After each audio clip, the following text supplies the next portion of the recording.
ఇక BRS party ఏంది, మొన్నటి రోజు ఏమైంది, మూసీ నది మీద చర్చ జరుగుతుంది, జిహెచ్ఎంసీ మీద చర్చ జరుగుతుంది, ఇంకా అనేకమైనటువంటి ఇంపార్టెంట్ బిల్లుల మీద చర్చ జరుగుతుంది. రండి సీన్ అనేది చర్చ జరుగుతుంది. ఈ సందర్భంగా ఏమైంది, ముఖ్యమంత్రి గారు నేను గతంలో ఉన్న పార్టీలో ఒక గుంటనక్క గారు ఉంటారు, వారిని మీరందరూ హరీష్ రావు గారిని పిలుచుకుంటారు. ఆయనను చూసి నేనేదో మాట అన్నాడు, అనంగానే నన్ను అంటవా నువ్వు అని చెప్పి అసెంబ్లీ మొత్తం వాయిదా వేసుకుని వెళ్ళిపోయాడు.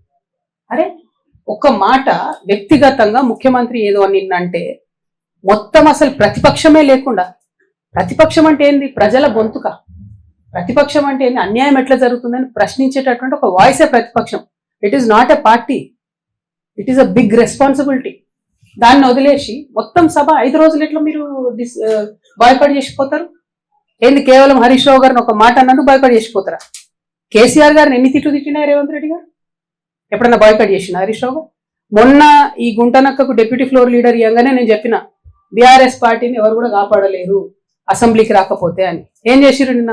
పోనీ జనరల్ గా నేను కూడా పార్లమెంట్ లో పనిచేసిన కదా, నేను కూడా ఎమ్మెల్సీగా పనిచేసిన కదా, ఒక ఏదన్నా అంశం మీద మనకు అభ్యంతరం ఉంటే అప్పుడు చర్చ ఒక అంశం మీద జరుగుతుంటే ఆ అంశం మీద వాకౌట్ చేయొచ్చు, మళ్ళా రావాలా, నెక్స్ట్ అంశం మాట్లాడాలి. ఎందుకంటే నెక్స్ట్ అంశం కూడా ప్రజలకు ఇంపార్టెంట్ ఉంటుంది. నిన్న మూసీ ఇష్యూ టైంలో డిస్ప్యూట్ అయింది. మూసీ అయిపోయినాక ఏం చేసిరు, హైదరాబాద్ లో 300 డివిజన్లు చేయడానికి బిల్లు పెట్టిరు. మరి అది అవసరం లేదా చర్చ? మనం 1/3 తెలంగాణ పాపులేషన్, 3వ వంతు తెలంగాణ పాపులేషన్ హైదరాబాద్ లో ఉంటుంది. వాళ్ళకి సంబంధించి అంత పెద్ద నిర్ణయం జరిగితే ఎక్కడుంది ప్రతిపక్షం వాయిస్? లేదు. ఎందుకంటే హరీష్ రావు గారిని ఆయన ఏదో అన్నాడు కాబట్టి ముఖ్యమంత్రి గారు వీళ్ళు పార్టీకి వాకౌట్ చేసిపోతారు. అసలు నేను ఇవాళ 2 స్పష్టంగా తెలంగాణ ప్రజలను, బీఆర్ఎస్ పార్టీని ఒక ప్రశ్న అడగదలుచుకున్నాను. ఈ వాయిదా వేయాలనే నిర్ణయం డిప్యూటీ ఫ్లోర్ లీడర్ గా హరీష్ రావు గారు తీసుకున్నారా? నేనైతే ఆయనే తీసుకున్నాడు అనుకుంటున్నాను. ఎందుకు?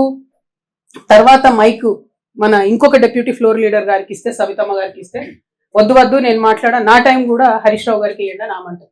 తర్వాత ఇంకో deputy floor leader Srinivas Yadav గారికి ఇస్తే వద్దు నేను మాట్లాడా, నా టైం కూడా ఆయనకే ఇవ్వండి అంటారు. అంటే అందరు డిప్యూటీ ఫ్లోర్ లీడర్ గారికి ఈ యొక్క ఫ్లోర్ లీడర్కే టైం ఇవ్వండి అని అడిగితే వాళ్ళు ఇవ్వమన్నారు. సరే కాంగ్రెస్ తొండి చేసింది అన్నది పక్కన పెడితే బీఆర్ఎస్ ఇష్యూ ఆలోచిస్తే ఈ నిర్ణయం హరీష్ రావు గారు తీసుకుంటే డెఫినెట్ గా కేవలం బీఆర్ఎస్ పార్టీలో ఇవాళ మొత్తం హరీష్ రావు గారే ఆయన ఒక గుంపు తయారు చేసుకుంటున్నారని క్లారిటీగా అర్థమైంది. 2, ఒకవేళ ఆయన నిర్ణయం కాదనుకుందాం, కేసీఆర్ గారో పైనుంచి పార్టీ నుంచి వర్కింగ్ ప్రెసిడెంట్ గారో చెప్పారు అనుకుందాం. నేను మాత్రం చెప్తా ఉన్నా, ఒకవేళ అట్లా అయింటే, నిర్ణయం పైనుండి వచ్చింటే డెఫినెట్గా ఇది శ్రేయస్కరమైనటువంటి పద్ధతి కాదు.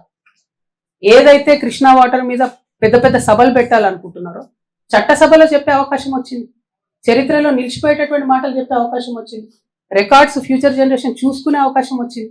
అది కాదని ఆ ఇష్యూ బయట మాట్లాడతామంటే ఇది కరెక్ట్ కాదు, శాంటిటీ అంతకన్నా కాదు. కాకపోతే గుంటనక్క గారి వ్యవహారం చూస్తే నాకేమనిపించింది అంటే ఈ తోక కుక్క నొప్పే పరిస్థితి వచ్చిందనిపించింది నాకు.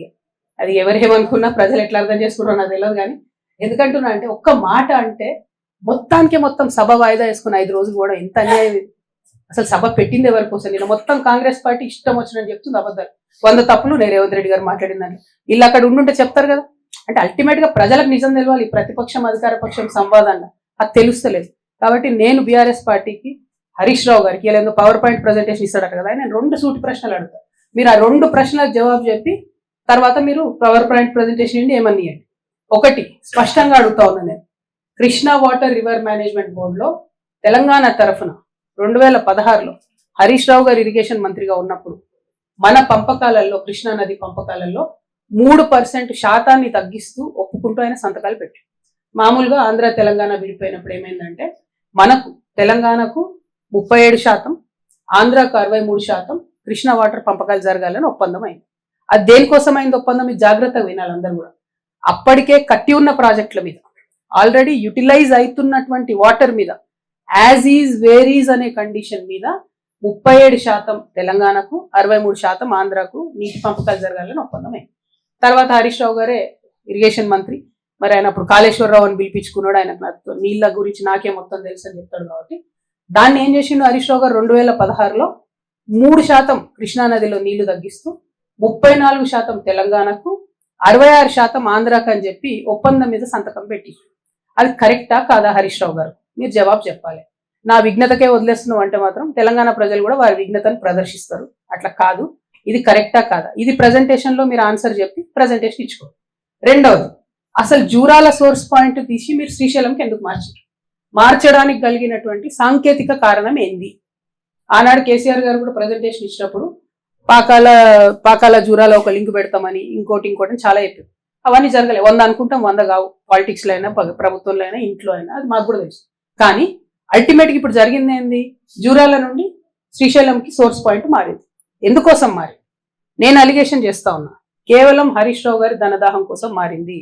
ఎక్కడైతే స్టార్టింగ్ లో ఎల్లూరు అనేటటువంటి పంప్ హౌస్ ఉంటుందో ఆ pump house open pump house ఉండే, దాన్ని నేను అండర్ గ్రౌండ్ పంప్ హౌస్ చేయడంతో 1400 కోట్లకు ఎస్టిమేట్ పెరిగింది. దాంతో నష్టం ఏమైంది? ఆ పంప్ హౌస్ కింద ఉంటది, దాంట్లో ఒకటి వాటర్ పంపింగ్ కెపాసిటీ తగ్గింది, ఇంకోటి శ్రీశైలం డ్యామ్ లోంచి మనం తక్కువ లెవెల్లో తీసుకోవాల్సినటువంటి వాటర్ 30 మీటర్ల ఎత్తుకు పెరిగింది. అంటే నిండుంటేనే తప్ప తీసుకోవడానికి ఉండదు, కింద లెవెల్లో తీసుకోవడానికి లేదు. అట్లా నష్టం. ఇంకోటి పంపింగ్ కెపాసిటీ నష్టం. మూడవది అండర్ గ్రౌండ్ చేయడంతో అది వచ్చి కల్వకుర్తిలో ఉన్నటువంటి మోటార్లను కొడితే కల్వకుర్తి లిఫ్ట్ ఇరిగేషన్ ఇప్పటికి కూడా కేవలం 3 మోటార్లతోనే పనిచేస్తుంది. మొత్తం 10 ఏళ్లలో, తెలంగాణ వచ్చిన 10 ఏళ్లలో 3 మోటార్లతోనే కల్వకుర్తి పనిచేస్తే ఇరిగేషన్ మంత్రిగా ఆయన 5 ఏళ్ళు ఉంటే రిపేర్ కూడా ఏపీలో ఇప్పటి వరకు. సో ఎందుకోసం ఈ మాట చెప్తా ఉన్నా అంటే ఈ 2 ప్రశ్నలకు సమాధానం చెప్పి హరీష్ రావు గారు పవర్ పాయింట్ ప్రెజెంటేషన్ పెట్టుకుంటారో ఏం పెట్టుకుంటారో పెట్టుకోండి. కాకపోతే ఇది అసెంబ్లీలో చెప్పే అవకాశాన్ని వదిలిపెట్టి వచ్చి కూర్చొని పార్టీ ఆఫీస్ లో చెప్పడం అన్నది మాత్రం కేవలం ప్రజల్ని మభ్యపెట్టడం ఇది కరెక్ట్ కాదు.